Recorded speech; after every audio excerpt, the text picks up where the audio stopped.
Hello, I'm Richard Murphy, and I want to talk about something that I call the economics of the real world. Now, I call it that because for several years I taught a course with this title at City University of London, and I've got to be honest, I enjoyed teaching it, and my students very definitely appeared to enjoy the course itself. Why was that? Because what I did on that course was address real-world economic issues with all the mess, uncertainty, and, frankly, imponderable outcomes that creates in a way that tried to seek solutions.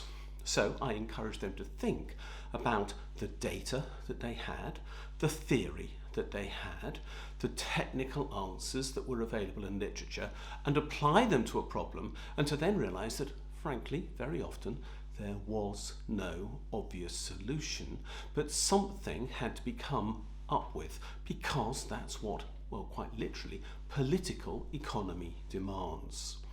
And that was fascinating, and they enjoyed it, and they worked in teams, and, well, the outcome spoke for itself.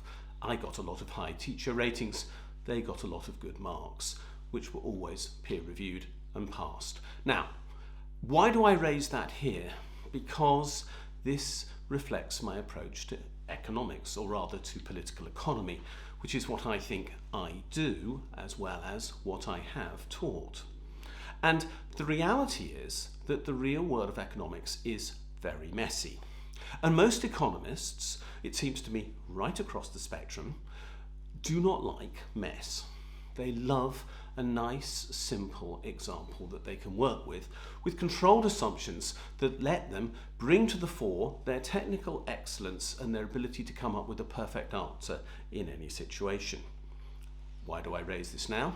Because in the last week, I have endorsed an idea that Keir Starmer has put forward, or rather, Keir Starmer has endorsed an idea that I put forward a long time ago, and successively since then, for bonds to be issued to finance government-related activity. What do I mean by bonds? I literally mean a fixed-term bank deposit account. I do not mean a gilt. I do not mean something desperately complicated. I mean putting your money on deposit with an organisation, call it National Savings and Investments or a National Investment Bank, I don't mind which, for a fixed term of, say, 5 years and get 1%, 10 years and get 1.5%, 20 years and get maybe 2% on your money. And I suspect that right now a lot of people will queue up to deposit their money at that rate.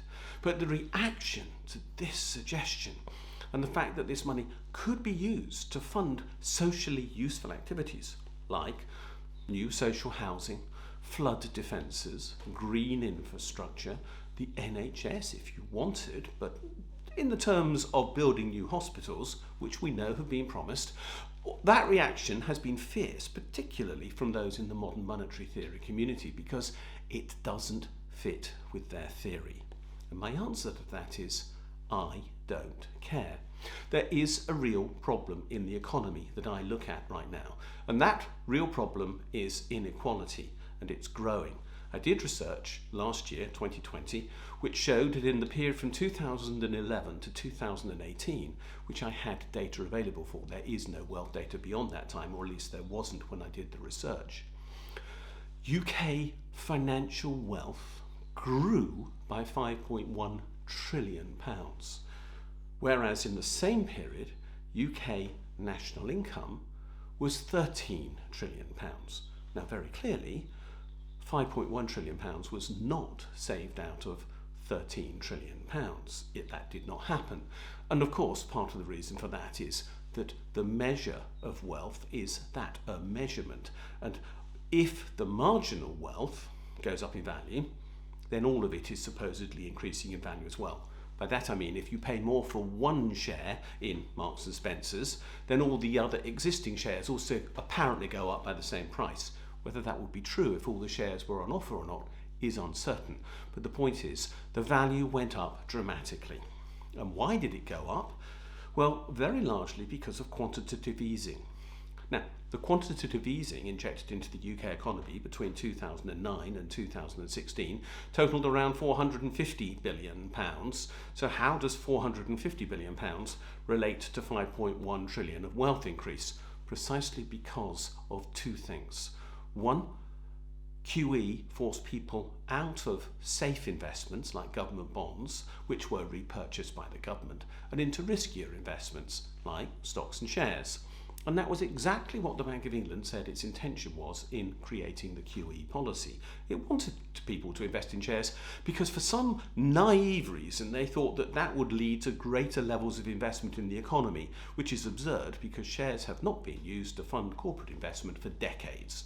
Nonetheless, they'd read a textbook once upon a time and never gone out into the real world to check it, and there we have a real world economic problem.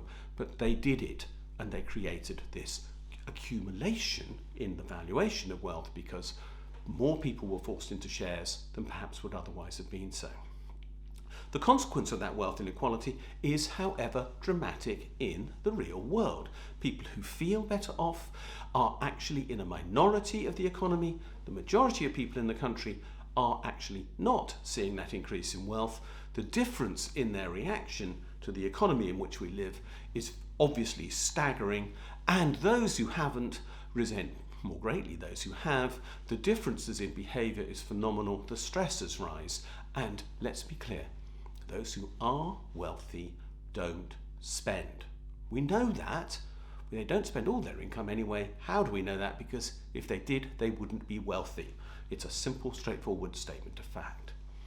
So we have to address this inequality, because if we continue to see the wealth of the wealthy grow, which is what happens exponentially in the system of finance that we have, we will see less and less money going to those who do spend all their income and who need it to live upon, who are those in the rest of society.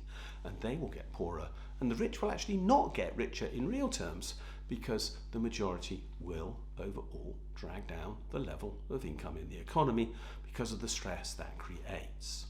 So we need to address this imbalance, which has been fueled by government deficits. And let's be clear why that is.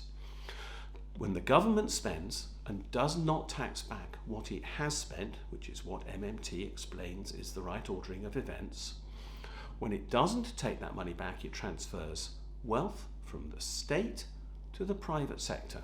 Every single MMT economist will agree.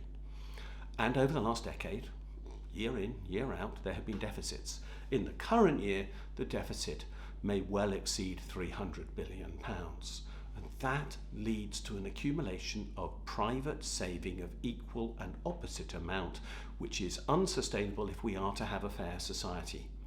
It doesn't matter whether you're a neoclassical economist, an Austrian economist, or frankly a modern monetarist. This is a fact. It is what is dictated by what are called the sectoral balances. So we have to address this situation. One, because financial markets are simply overheated. You don't have to go through many pages of the Financial Times most days to see a comment saying, when will financial markets crash, because they're overvalued. And two, because this money is not being used for social purpose. And that opportunity is being denied because the government is taking away government gilts as a savings mechanism. It's even discouraging people's savings in national savings and investments now by reducing the interest rate. So the bonds that I promoted of the type that Keir Starmer is using are a compromise, a messy, a dirty, perhaps an unsatisfactory in some ways compromise, but they address a real world issue. We're short of capital. We need to spend. We need new infrastructure. We need new social housing. We need a Green New Deal. We need jobs for young people, most especially in the 16 to 24 age group who are suffering badly as a result of COVID. We need that money now, and that money is out there. There's 1.6 trillion sitting on bank deposit accounts right now, doing nothing at all for the economy at large. It's dead money. It doesn't fund any form of economic activity at all. Direct some of that through bonds to local funds, whether they be for schools or for green or for NHS or whatever, but issue a bond that lets people identify with their saving, pay them a modest rate of interest on it, and that capital is released for social purpose. Say that the only way people can get ISA tax reliefs is by investing in one of these accounts, and the subsidy to ISAs is suddenly applied for social purpose, and that costs several billion a year. apply part of the subsidy for pensions to this activity, and I don't see why not, it would still only be a very small part of pension contributions, but still relevant. And again, part of the 55 billion of subsidy given to pensions each year is released for social purpose. In the real world, we have a real problem.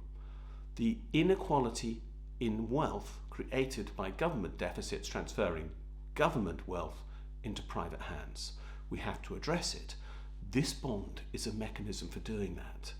It tackles a real world issue, okay, in a way that in theory, under almost any theory, including MMT, might look unsatisfactory. But my challenge is quite straightforwardly to those who are watching this and who think there is a better theoretical solution, tell me what it is, because I do not know it. And unless you can provide me with a better solution to this theory now, other than a wealth tax, which isn't going to happen, then I'm pleased to hear it. If you can't, let's work with this messy, real-world economics policy that can deliver meaningful savings, meaningful returns to investors, meaningful capital for investment, and a greater intergenerational contract between the older people who save and the younger people who need jobs. This is what I look at economics to deliver. Thanks for watching. If you're interested in what I've been saying in this video, please subscribe. There is a button below the viewing screen. If you're interested in what I have to say on Twitter, I'm at Richard J. Murphy on that medium. If you want to look at my blog, that's taxresearch.org.uk, and we have a Facebook page as well, Richard J. Murphy. So one of those things will get you more information on what this video series is about, and I hope I'll see you again soon.